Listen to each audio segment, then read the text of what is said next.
Hello and welcome to the Q&A Cafe, coming to you from a very different venue than our usual venue today. We are at the DCN Studios, the DC Cable Studios in Northeast, overlooking the railroad tracks. It's actually a very interesting place to be, and I like being in this space, so I'm happy to be here. And have a wonderful guest, Jack Evans, not only the longest serving member of the City Council, am I correct? In history. In history. My neighbor and friend, recently ran for mayor, solo parent like I am. We have so many things in common, and it's just great to have you here. Well, thanks. And not only that, this is the 15th year of the Q&A Cafe, yes. and you were there at the very beginning when it started at Nathan's. So it means a lot to be able to sit down with you and have a chat again. Here we are 15 years later. I know. We did not age. Only our children did. That's right, exactly. How old are your children now? 19. You have triplets. Triplets, 2 girls and a boy. Yes. And where are they? Well, they're in college right now, and John is at the University of Pennsylvania. Chris is at Parsons School of Design in New York City, and Catherine is at Elon in North Carolina. Of course, they would all be at different schools, different places, right? Yes. The only common thread is they're all on Amtrak, which is wonderful. That is, isn't it? I kind of, I sort of kept that in mind too when Spencer went off to school. I was like, I've got to be able to get there, and you've got to be able to get home. Yes. And you've lived in Georgetown how long now? Since 1993 is when I first bought a house in Georgetown. So it's been, what, 25 years, yeah. It says a lot, Jack, that you have hung in with serving the city this long. Yes, because the city doesn't make it easy, does it? It doesn't, yeah. So, well, this will be my 25th year on the council. So on May 15th, I will have been there 25 years. So it has been a very, very enjoyable time, but as you said, a very challenging time. Always, and it'll never be otherwise. Yes. And it's very interesting that you are running for re-election. Yes, running for re-election. And one of the reasons I feel we can be doing this is, as far as it is right now, you're unopposed and don't expect to be. Yes, we have no opponent and never know what's going to happen, and the filing deadline sometime in March, so we'll see what happens by then. The audience, of course, is welcome to send me any tweets you want to at Carol Joynt if you take objection to what we talked about. But, well, that's an interesting way to start, I think. Take us back 25 years ago when you were first elected. Were you appointed or elected? Was it elected. It was a special election. Special election. John Wilson had been the council member forever, since 1975. It's very interesting. We've only had 2 council members in Ward 2 in the entire history of the elected government in Washington. The only ward like that, and John and myself. Have the lines of that ward changed dramatically, at all? Dramatically. So what was it 25 years ago, and what is it now? Yeah, there's 8 wards in the city, as you know, and it's all based on population. So back in the day when I got on in '91, nobody lived downtown. So the boundaries were much larger because you had such an open space where there weren't any people. So we went all the way over in Southeast, where the baseball stadium is today, was part of Ward 2. That's amazing. And at Heckinger Mall, going out H Street Northeast. You had most of the city? Almost out to there. You were basically mayor then, weren't you? Oh my gosh, it was unbelievable. And then all the way over, of course, in the Palisades, part of the Palisades where the firehouse is out there. Right. That was part of Ward 2. So it was this big, expansive ward. Very diverse ward. Do you remember the population that you had then? Well, it was probably about 75,000 because, again, it was equally distributed, and we had about 520,000 people in the city. And it's grown since then. And it's very interesting. Every 10 years, you redistrict. So the ward today is vastly different because over that time period, from '91 till now, we've had 100 and some thousand people move into the city, largely into areas that were Ward 2. People moved downtown. People moved into those surrounding neighborhoods. So every 10 years. So it used to be Blight. Yeah, absolutely. You know? And so every 10 years I lose parts of my ward, and so it's a much smaller ward than it So other to council members are always trying to get some of what you've got. They always do, yeah. All of Southwest was all part of Ward 2 at one time, and now it's all part of Ward 6. And Palisades is over in Ward 3. So yeah, we've lost a lot of ground. It's interesting interesting because you've got an interesting claim that you can make anywhere in the world, is that you are the council member for the President of the United States. Absolutely. The White House is in my ward. The Capitol is in my ward. Are there any perks with that? Do you get invited to the White House Christmas party? Never. Oh my God, that's not right. Isn't that unbelievable? Gotta do something about that. Not to pick up his trash Yeah, if he doesn't invite me to the Christmas party.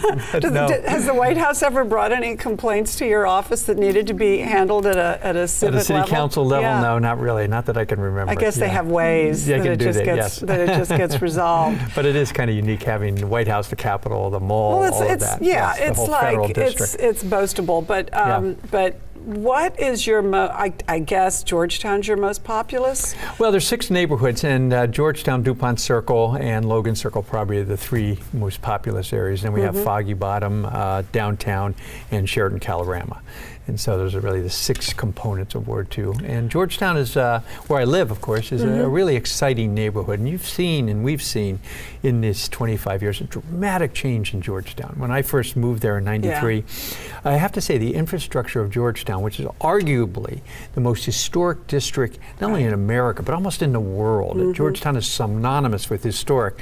And the infrastructure had fallen apart. I experienced it firsthand as a resident and a business owner. Yes, and you know that. I do. We called it the Little Dig. I mean, what was Georgetown known for? Well, they had some fancy name like the Georgetown Project, but we all called it the Dig. Yeah. Because that's what they were doing. They dug up all the streets. Right, because what were we known for back 15 years ago? Exploding manhole covers. I mean, you don't see them today because... In fact, at Nathan's, I even named a cocktail after that. I can't say too many people came in and ordered it, but you got to make lemonade out of lemons or make cocktails out of a crisis. But yeah, I mean, though, I will say, we did get through that, but it does feel to me like there's a street being dug up every day. Every day over in Georgetown, yes. And I don't know what that's about. Oh, the water. You know, the water. We have this mandate by Congress to have to split the combined sewer operation. So you have the sewer system and the water system, and one of the main pipes, of course, goes down by Georgetown, and so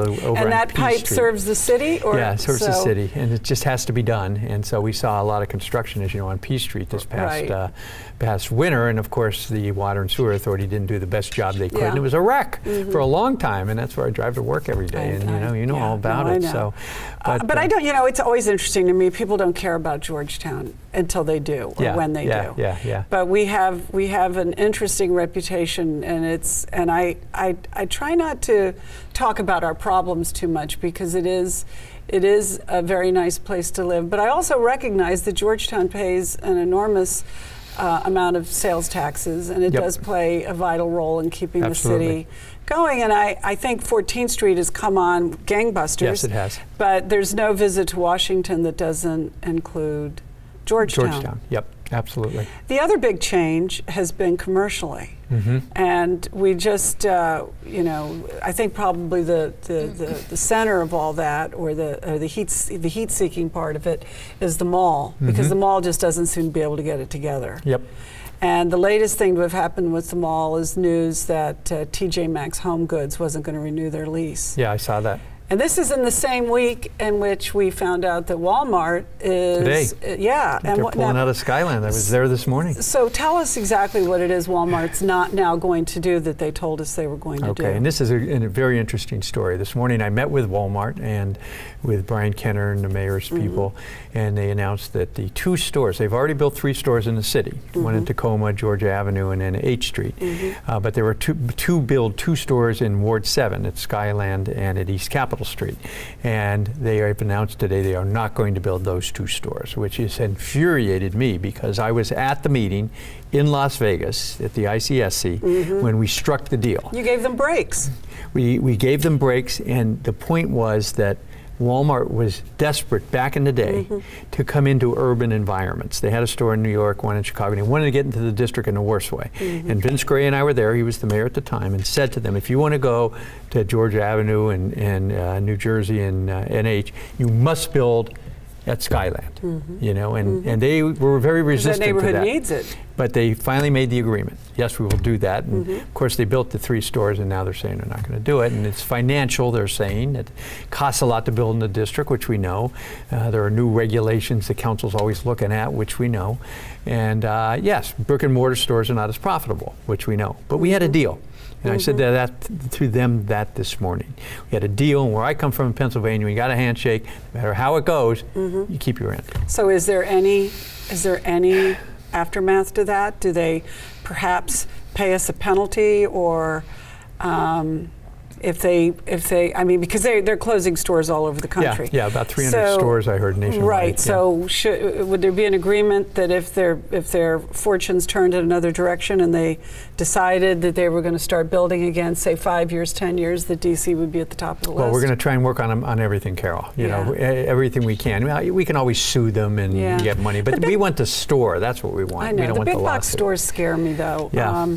Because they require such a volume. I always felt that Home Goods in Georgetown was going to be difficult because your typical person shopping at that kind of store is making fairly large purchases, wants to drive their car into the parking lot, load the car up, you know, and then if you're a tourist and you're visiting, it's not where you're going to go shopping on your holiday. Yeah. And then what happens is the last iteration of the Georgetown Park Mall was to, blow out all the little boutique stores and make these giant stores. Now, when the giant stores fail, what goes in there? Yeah, I think we're going to be left with, if they want to keep it as retail, a vacant store. And I'm worried about that. Do you foresee this being a trend this year, that we're going to see more of this happening, as we saw with Home Goods and Walmart, that we might be having other leases not get renewed? And it depends on how the economy goes. And right now, as you know, the stock market is tanking. People are scared. The economy seems to be slowing down, and people buy less in those environments. And if that happens, I think you could see both locally and nationwide a pullback by many of the retailers. And so we have to be very careful of that in the city. And so we have to be careful. Again, I'm going to go back to something I said. If we want to raise the minimum wage, if we want universal health care, if we want to mandate when business can employ their employees, you want to put all these regulations in place on top of businesses. And as a former business owner, you know this. You have to be careful, because you can just go right across the line to Virginia or right across the line to Maryland, operate your business, and not have to deal with us.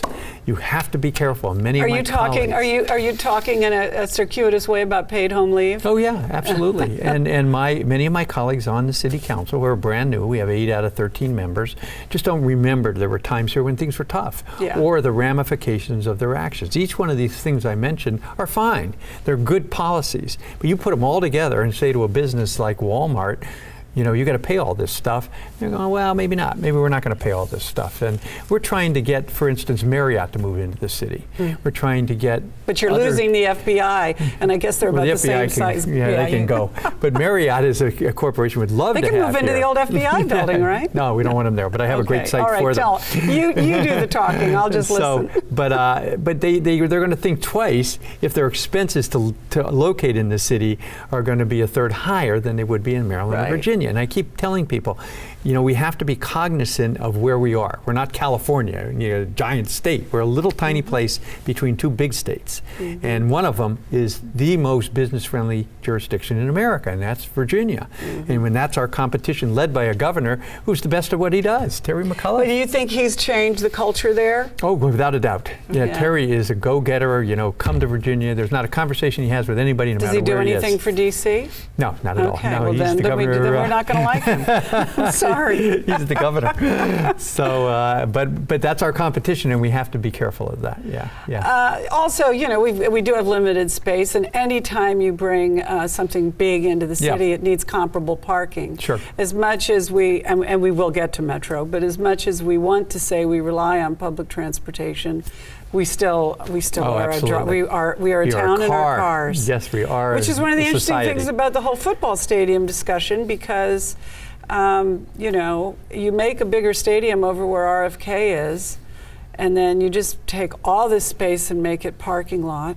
I heard an interesting proposal. I don't know whether it came from you or where it is in the discussion, about if we put enough retail and other buildings around RFK Stadium and put all the parking underground, that everybody could come to the game and go park in the building. That wasn't my idea, but I did read that. David Alpert, I think, came up with that okay? idea. But then, of course, Dan Snyder wouldn't like that idea because he wants unless he can own all the parking garages. And keep in garages. mind, those parking lots over there, we've looked at this because when Cook was going to build, they are so contaminated that to start tearing those parking lots up would be really billions of dollars in cleanup. You know, remember, you were parking cars there back in the 50s, 60s when they had leaded gasoline, let alone what we have today. Oh my God. So this, you make me not even want to walk over all you there. want to do is keep the asphalt down. But that, on the football side, bringing the Redskins back is still very much a goal of mine.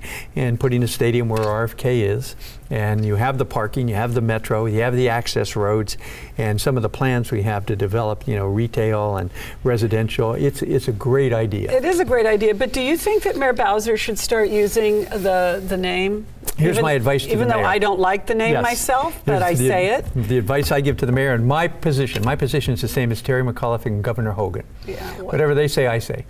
Because I want that issue off the table. I don't want the name to be determinative want that to be the impediment. of where the stadium goes. Because imagine this crazy situation. All right, city says you can't come here. They build it in godforsaken Loudoun County or something like that, and then they change the name. Exactly. And it's like, who won that? Nobody. Get them here. In. And then we'll worry about the name. And then yes. I have my theory, and I don't know how scientific it is, but I believe if the Redskins were ever so lucky as to make it back to the Super Bowl, the name issue would rise to the fore, and that would be when they would have to. But I think that I don't approve of Dan Snyder not returning her phone calls. Yeah. I mean, that's just not right. Yeah, it isn't. And I really wish. I mean, come on, grow up. We can get the two of them together and move forward. So, can you make that happen? I'm sure you know him. Yes, I do know him, and I generally like Dan Snyder. We've had a very good relationship. So I'm hoping that at some point in the future we can make that happen. So you're a Redskins fan? Oh, big Redskins fan. Okay, so they break my heart. Okay, well then, what do you think about our losing RG3? RG3 is a fabulous quarterback, but probably not for this team at this time. And so I think he'll find a place in some other team. Would you like to see him go to Dallas? Whatever works for him. You have to wish him the best because he was a great quarterback and he gives a very great year in 2012. I mean, really, you got to love him. Yeah, so, and it seems like a very nice guy. I don't really know him. Right. That's a story that's still to be told about what exactly went down. Yeah. Between 2012 and now, and with RG3 and the whole team, and Dan Snyder and Bruce Allen, and I can't wait to read it. Yeah. But I do wish him well because my son is a little older than your children, but I'm old enough to have remembered the 80s and Joe Gibbs and the Riggins era, and I wanted my son to know what it was like to have a winning team. Yeah. And RG3 brought that kind of excitement. He did, yeah. And maybe Kirk Cousins can over time. Yeah. I don't know. Yeah. But I haven't given up on them yet, but they make me angry a lot. Oh yeah, well they break our hearts. They do break our hearts. They go out and play like terrible against Green Bay, and then they lose. But the Nationals are a wonderful story. I mean, they're a little complicated now as they're kind of trying to figure out who they're going to be next. Right. But that stadium. Has it been the hit I think it is? It has. It has been a real, and what a challenge getting that built. That was a 7-6 vote on the city council 12 times. 12 times. We barely got it passed. And the opposition, and now you can't find anybody who thinks it's a bad idea. But it is the catalyst for the development that's taking place down there. Yes, because and anybody who hasn't been to Yards Park should go to Yards Park. It's a remarkable. And it brings the region together. I mean, you go down there on a game night when something's happening. You got 50,000 people screaming and yelling and carrying on, and now we have a winner. And I give it the credit to the learners. It's a nice gateway to Anacostia now. It sure is. Because because of my work, I've had opportunities to go into Anacostia a lot, and then I just find myself driving around and kind of going, look at this, look at this, look at this. What do you think? What do you think the impact of the casino is going to be at National Harbor? How is that going to impact DC? I don't know it'll impact us at all. I think a casino that big will attract people to National Harbor. You don't think the hospitality you don't think part of every 3-day trip to a conference in Washington is going to include one whole night out at the casino? Could be. I don't know that gambling has that kind of attraction to people who visit Washington, but it could be. Would you have liked to have had it in D.C.? No, we don't have gambling in D.C., and we'll never get it with Congress and stuff. And I frankly don't want it. We don't need a big casino in Washington. What I found about National Harbor is people find it's not Washington. It's sold as Washington, but then they get there, and it's very hard to get to Washington from there. And so we have not experienced any real, debilitation. Right, but it's going to be very different when that casino opens, because that's going to be a level of show business and even gambling that we're not used to in our area. I agree. It's going to be grander than Atlantic City, so it's probably going to hurt Baltimore maybe more than it hurts us. Yeah. But what I'm hoping too, Carol, is it'll bring people to the area that weren't going to come otherwise, and then they'll go to see Washington. Well, because it does. It does add that other part of the trip, that, we'll go look at the monuments, and then you can go gamble. Well, these are all happy subjects, but we've got to get to some of the stuff that's a little less happy. And take your pick. Where do you want to go first, Metro or crime? And they actually merge. They do merge at Metro, don't they? Crime and Metro. But Metro's been happening this week and will definitely be happening next. You can tell us, but as I understand it, with Jim Corcoran, is it Jim Corcoran? Yes.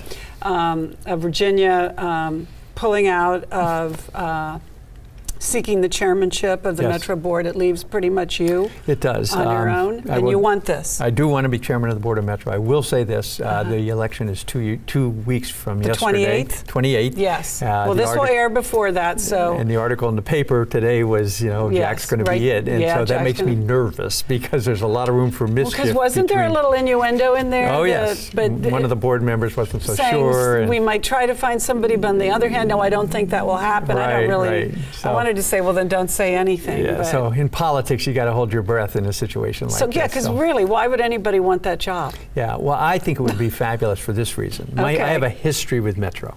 I was on the board from 1991 to 2000, chairman of the board twice. Yeah. And in many ways, people look back on that as Metro's golden era. We expanded the system to the 103 miles.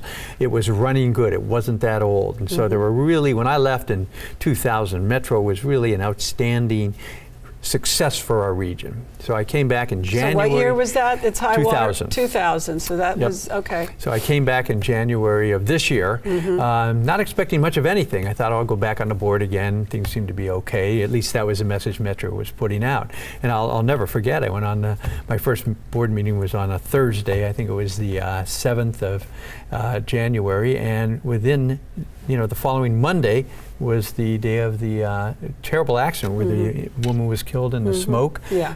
And I discovered the day before I went on the board, our CFO informed me, he came running to my office, that the finances of Metro were in chaos, he had just found out. And so I arrived to find the finances in chaos.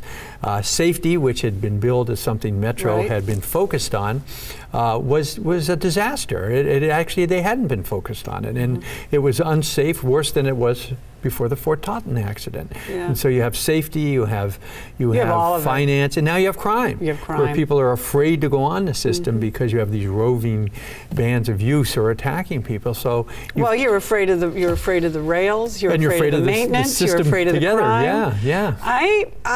I'm not a Metro snob. I would ride it. I don't have it in Georgetown, so it's not that readily accessible. But I don't, because I'm scared. Yeah, well, it can be fixed.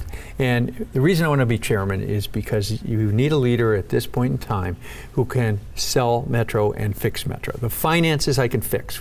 They're not nearly as bad as the districts were in 1995. So I have a history of taking a financially really bankrupt organization and making it what it is today. So Metro's finances can be fixed. The safety can be fixed. We have to focus on the maintenance. They didn't do any preventive maintenance for like 10 years. So we have to refocus on the system we have and fix that system. And then the crime, again, is something we can address. If we have to get to the point where we put an officer on every car, well, whatever it takes to make people feel safe. But the one caveat, and the reason I want to be chairman, is we need money to do a lot of these things, and we need a face for Metro. And I'm prepared to go see the governors of both states, but more importantly, to Congress. Right now, Congress, federal government, has 4 board members and pays not a dime in operating money. So they're Nothing. passive. They're just passive. They don't give us any money, Yeah. and we transport probably 70% Do they of the participate federal in the work. conversation Oh, at a absolutely. No, meeting? they're there. They're voting members, two of them. And the federal government should pay what the districts pay in Maryland and Virginia is about $300 million a year, or get off the board. But you can't have it both. You can't have voting members participating and not pay anything. Yeah. And Jerry Connolly is a great ally of Metro. I've had some conversation with Jerry and hopefully with some of these other representatives from the region. Help us with the money. I can run the system I have today, kind of not really reliable, not really safe, not really financially up there with what I have. But that's not what you want. You want a first-rate system, and you're going to have to pay for that. Okay, so if you do this, is it only a one-year term? Well, Jack, you need many more years than 1 year. Well, maybe after a year, if people think I'm doing a good job, I'll get another year. So you can be reelected. Yes, okay, you can be reelected. So it can go on indefinitely. Yes. And how do you find the time, given that you are a full-time council member with all these other I mean, this is, Well, let's put it all together. I'm a council member. I'm a partner in a law firm. You're a partner in a law firm, right? Father of three kids. You have a dog. Got the dog, you know, and busy. But seriously, the busier you are, the more time you find. I don't know. There's that old adage that you can do it. How collaborative is it with the general manager? Was Paul Whitefeld? Yeah, Paul Whitefeld. He's only been in the job what? About a month. Yeah, exactly. He's brand new. Yeah. So very good though. Very good. We made a good selection. Paul used to run BWI Airport, and he has a lot of history in transit. And I think his only conversation, the one we had earlier, was, boy, I didn't know it was this bad. But I think Paul has a lot of skills that he can bring to the table. He's trying to get a handle around it right now before he makes any big decisions. And more bad news keeps raining down. I mean, wasn't there just a report that came out this week about the infrastructure of the city in general, but some of the lowest scores were for Metro. For Metro. Yeah, again, they haven't done the preventive So do you think it's hit bottom? I do, yeah. I think you may have more negative stories come out here and there, but I really think there is an opportunity for us to really start turning this system around. Well, the negative stories are in so many different directions that it just feels all-encompassing. Well, But if I become chairman, and hopefully I do, one of the first things I do, I'm going to go visit all 91 Metro sites. Get on the train, ride to the stop, get out, check it out, you're talk a driver to people. too. How much I'm more do of a you driver. ride it? I don't ride it that often, so I'm going to change my habits, and ride it. It's hard from Georgetown, as you know. You have to take the bus to DuPont Circle. But let's not put it in Georgetown in the next few years because we got enough roads torn up. Right, exactly. Yes. But it's so I want to visit all the stops and really, make people feel that we understand and empathize with the plight. We love Metro riders. We love these Metro riders. I feel for Metro riders so much when in my jobs at offices downtown, many of my colleagues ride Metro. And I can't tell you how many days a week you get an office-wide message, won't be able to make the 10 a.m. meeting, red line, Red line's running late. And the way that it just affects the whole office. It sure does, yeah. So we have to get that fixed. Not that driving is a whole lot easier, but I'm not trapped down in a tunnel. Exactly, yeah. And I think one thing I do want to say on Metro is, when it was first built, they made several major mistakes, and it's too bad. Now, I understand building a subway system in the district in the late 50s and early 60s was a hard task. It was an invitation for mistakes. General Jackson Graham sold this thing to Congress that it would only cost $1 billion, and after 4 years that they would make money on the system. It cost $11 billion, and it has never made money. So God bless Jackson Graham who managed to sell this thing. But they only built a 2-track system, and I don't want to get a lot of details about this, but here's the problem.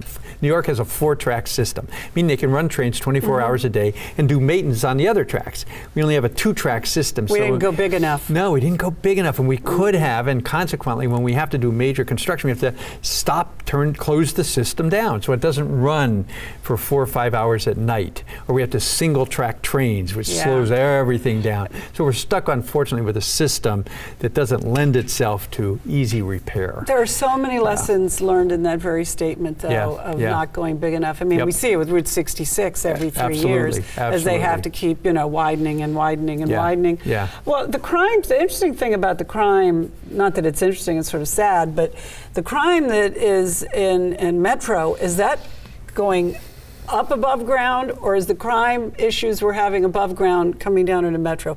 Because we definitely have a serious crime problem. Was the homicide rate up 54% last year? Yes, yeah, 168 homicides in the city versus so that's an alarming increase. Yes, it is. And what does Kathy Lanier need to be replaced? Oh God, no. Kathy Lanier is, in my view, the best police chief in the country. But is she vulnerable? No, I don't even think she's vulnerable. And I will say this. Does pressure land on a mayor and a council, though, when crime is not getting dealt with in a way that the public feels safe? Yes. Where do you? I think the pressure comes to the council and the mayor, not to the police chief. And just let me say about Kathy, what she has been able to do in her tenure, and Chuck Ramsey before, who ended up going to Philly, they took a police force. I was chairman of the Judiciary Committee, so I know this. Larry Salisbury was the chair. Was the police. He had to resign in disgrace, and the place was really in chaos. And they took a chaotic police force and made it into a very professional one that we have today. But more than that, our police force is really integrated into our community, which is why you don't see the problems that you see in other cities where you have a community feels like they have an occupying army in them. We have a police force that really, I think, relates to the community, and a lot of that credit goes to Kathy Lanier, who really made that happen. There's no question she's a hugely popular police chief. Yes. I'm just saying that when crime rates start to climb up, yes. Who's the fall guy? Who are we going to blame? Is she vulnerable? Yeah, and I say not. And again, you have to analyze what happened last summer. Okay, we had 168 homicides. They spiked, and they largely spiked, very unfortunately, in wards 5, 7, and 8. That's where the entire increase was, and it was because of the proliferation of guns. And part of my guessing at this is, everybody has a gun out there, and even when we were doing these kind of stop and frisk things, at least we were getting the guns. They were very discriminatory, particularly against African American men, and we should have stopped it because it was very, very discriminatory. But we were getting the guns, and now everybody seems to have a gun, and I looked at the crimes, and they were these random crimes of me bumping into you going down the street and then shooting you, and all that kind of stuff. That's what the harassment on Metro sounds like too, And so you really, one, have to get to the guns, but maybe more importantly, and I'm worried a little bit about this, our police force has dropped down to 3,800 officers now. Because? I believe they're having a hard time hiring people, et cetera. It's not the money, because we have funds in the budget for 4,000 officers. So we really need to get the force back up and get the officers back out there. It's really important. Is it that people aren't applying for the job, or the people who are applying aren't meeting the necessary qualifications? I think it's more the latter, that we really want to get a good police officer, because we went through, again, historically back in the 60s and 70s, hiring huge amount of officers, many of whom were qualified, and then we paid for that with police who were actually stealing things, et cetera. So we want to get a good force. Is there recruiting in the military so that as people come out of the military? Yes, I think the military is a good place to recruit and things of that nature, And then we're competing with everybody else, and again, that's a good and a bad thing, so. But, it's a new year, there's always hope, but what if we don't, turn that corner and see the homicide rate go down and other crimes go down? Well, we're going to have to keep working at it, We're going to have to keep working at it to get it down. Because, again, we're not alone. As you know, every city across the country saw a real big spike last year. We're trying to figure out why that happened and what we can do to combat it, so. Well, I don't know if I want to jump there right away. So let's do. There's one more issue I want to get to, and then I want to talk about the mayor's race. But homelessness. There's some new programs that have started just recently, especially cleaning out encampments. Yes. And it's controversial. Where do you come down on that? Do you think that the homeless should be moved out of their encampments? It's very important to identify who's in the encampments and figure out where we can get them help, and then move people out of the encampments. And that's what we've done. We never go in and just take everybody's stuff and throw it in the trash. But help them find a place to go. That's But a lot of times they're scared of the places to go. Oh, I know. There are reasons why people don't want to go to shelters or to go get help. Is there a city that's doing it right that we might learn something from? I think we're on the cutting edge on this. I have to say, the mayor's got some really good people in the homeless area that I've met with, and they really are. They care. They understand the issue, and it's never going to be easy. It's never going to be easy to go and take an encampment, and people like the encampment idea. They like like being there. It's kind of a community, et cetera. But you just can't. Is there any way of replicating that and making it safe and? Well, not where making they it are. Crazy. You just can't. You can't set up a. I mean, because I really city. understand that where. Yeah. Where they like to be with each other. Some of them have pets. I mean, it's a miserable life. And if they find some comfort in having each other and having their pet, I mean, maybe they're pointing us in a direction that we're not seeing, that by ripping them away and putting them in these buildings in beds where they're scared and they're away from the people they know. It's not that I know what the solution is, but well, we have to keep working. I drive every day by. I don't know. For all I know, it's already rebuilt, the encampment that was by the community center, and it was getting huge. Yes, and it's not there now. And well, it looks like they put a fence up to keep them out, but that's kind of brutal. Yeah, but let me just speak on behalf of why we had to do something like that. First of all, there are no bathrooms. Yeah. All right, so you have a huge amount of people and. You're going to the bathroom, on the lawns, et cetera. And then you have a lot of people, my constituents, who live across the street. And as one mother was telling me, you know, she gets a little scared. She's got young kids and there are people and they're looking a little dicey. And, you know, you just can't have that happening. And so, and you know, you just can't let people camp on Well, you can't have it happening, but it's also a really good learning moment for your children to say that the world that they might be living in isn't the world that's much of this city. Yeah, I appreciate that, but it's also scary. I mean, what can the public do? Are there ways the public can jump in that they might not have right in front of them and be aware of where they could help with this issue more? I mean, I know one of the most important issues, the things you can do right now, especially as we go into the coldest weeks of the year, is if you see somebody who looks like they're in distress, to call 311 or 911 and report it. But well, the public can help out, like in Georgetown. We'll go back to that. We have the Georgetown Ministry, which you know very well. That's and a great organization. And the churches and other religious institutions have gotten together and they rotate, and people who are homeless can come and stay in the church and get something to eat. And so there is a whole faith-based community in Georgetown that really addresses this issue. And if we could get that magnified throughout the city, and where people are volunteers, you ask what can people do? They can volunteer in these settings and help out and do things of that nature. Donating clothes, donating things that people who are homeless can use. The biggest thing is donating time. You know, if someone is homeless, they're not homeless. I've studied this so much. People are homeless for lots of reasons. Some people are just down on their luck. But in many cases, you're going to find people have mental health problems, substance abuse problems, alcoholism, drugism, whatever it is, and they need help. I mean, this whole idea of the federal government back in the Reagan era of we're going to deinstitutionalize everybody, you know, give them their pills and say go with God, that's not going to work, and it never did. And I'm not advocating institutionalization, but I certainly am advocating some help for people who are in need of it. But in America at this time, because of the Supreme Court decisions, the government is powerless to help anyone unless they are a danger to themselves or a danger to somebody else. So if you're standing out on the corner screaming at the moon in the freezing cold, there's nothing I as a government official can do. It's interesting. It's heartbreaking. Back to Metro for a moment and your interest in the chairmanship's job. Does that fill some void for you that was maybe left open by running for mayor and not winning, but wanting to take on something bigger than what you've been doing? I don't know if it's a void by not being elected mayor. Certainly if I had been elected mayor, I wouldn't be looking to be chairman of the board of Metro. Right. But to me, again, for Metro, it's a challenge because of my affinity towards Metro from back in the day. And I really see Metro as, in our region, probably the most important vehicle that we have. It's a cooperative effort that in a region that doesn't cooperate. But more importantly, it is the economic engine that keeps this region working. And it needs to be fixed. And if I don't do it, I hope whoever does recognizes the challenges here. It's not just running a board meeting.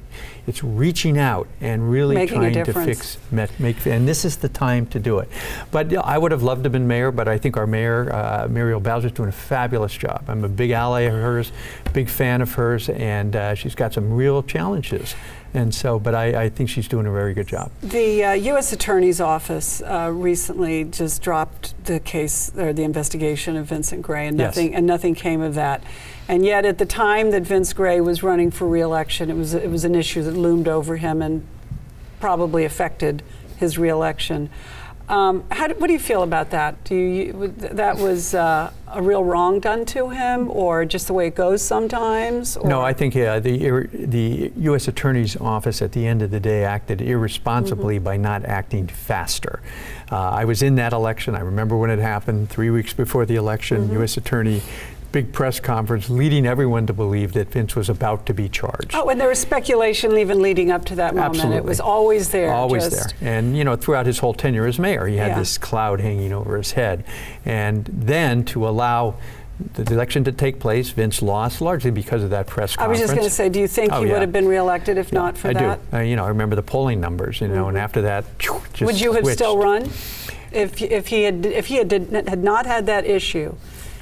Well, the reason I ran is because, if you remember, Vince didn't announce that he was going to run. Right, but still, it was always kind of there. But I kind of thought, well, if he doesn't run, this could be my opportunity to get elected, because, you know, Muriel and Tommy Wells, you know, we were all kind of in the same boat there, and without an incumbent mayor, really it was a toss-up at that point. Well, once Vince got in the race, it certainly changed the dynamic. Do you talk to him? Oh, yeah, he's a longtime friend of mine, and no, I feel bad for Vince, and you know, it was just didn't play out that way, and so I think, you know, what happened to him is, if I were him, I'd be angry.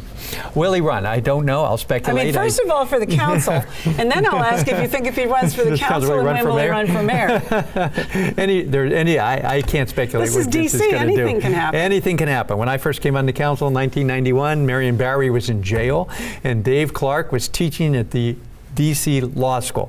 Within 3 years, Marion was mayor again, and Dave was chairman of the council again. Only in DC can things like this happen. So will Vince run? He has the option of Ward 7 at large. If I were him and I really wanted to do this, 7 probably is the better opportunity. Yvette is not a slouch, though. She is wants to hang on to her seat, so there'll be an election there. Keeps it interesting. Yep. What were you left with after running for mayor and it going the way it did? What resolve did you find in yourself about what your future role would be in the district? Well, I have no regrets having run for mayor, even though I didn't do very well. When you run for mayor, it's an experience unlike any other. You get to go citywide, talk to enormous amounts of people, learn a lot about people and a lot about yourself. But you have to like this. I mean, you got to like politics and like running for things, otherwise it'd be horrible. So I really enjoyed the experience.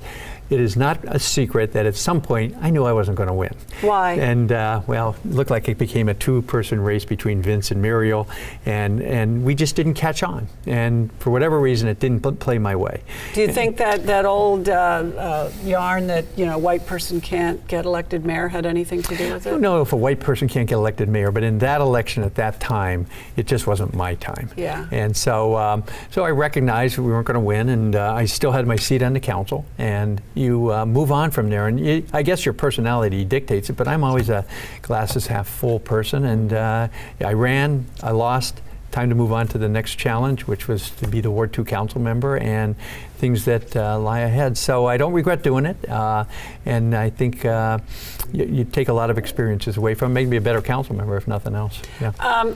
Your family, I don't know if it directly had an effect on your family. I mean, your marriage ended. Did that have anything to do with it? No, it really didn't, no. But how did your children feel about, I mean, were they kind of happy that you didn't win? Or No, they were sad for Dad. They wanted it? They wanted it? They were sad. They knew you had wanted this a long time. Yeah. Well, I ran before, if you remember, in 1998 when know. the kids were very young, because they were only like 2-3 years old. So I had taken them all around the city. And do you think you'll run again? No. You're done with that? Not for running for mayor. And actually, I guess if it works out and you do become chairman of the Metro Board, that may do it. Yeah, well, that may do it, that'd Jack. be terrific. But yes. I may not see you running with your dog. I may just see you loping along. Which I do anyway. Our time is up. Oh no, really? I know. I told you this would go fast. There are a million things to discuss. But let me just say what a great job you've done. I mean, 15 years, I've seen you grow. I've seen but not great age. Yes, not age. No, we still look exactly like people would not be able to tell us from our old days. But no, your show has been terrific, and you've had I love doing Dan it. Rather and some of the notables of from everything everywhere. you can think of. Yeah, it's like it's almost 400 people now. Isn't that unbelievable? And they're all fascinating guests. And you're one more of them. Power to you. Well, thank you. I'm glad to be here, Carol. Thank you so Jack. much. Thank you very much. Thank you, everyone. Stay tuned to the Q&A Cafe every Friday night. Thank you. Bye.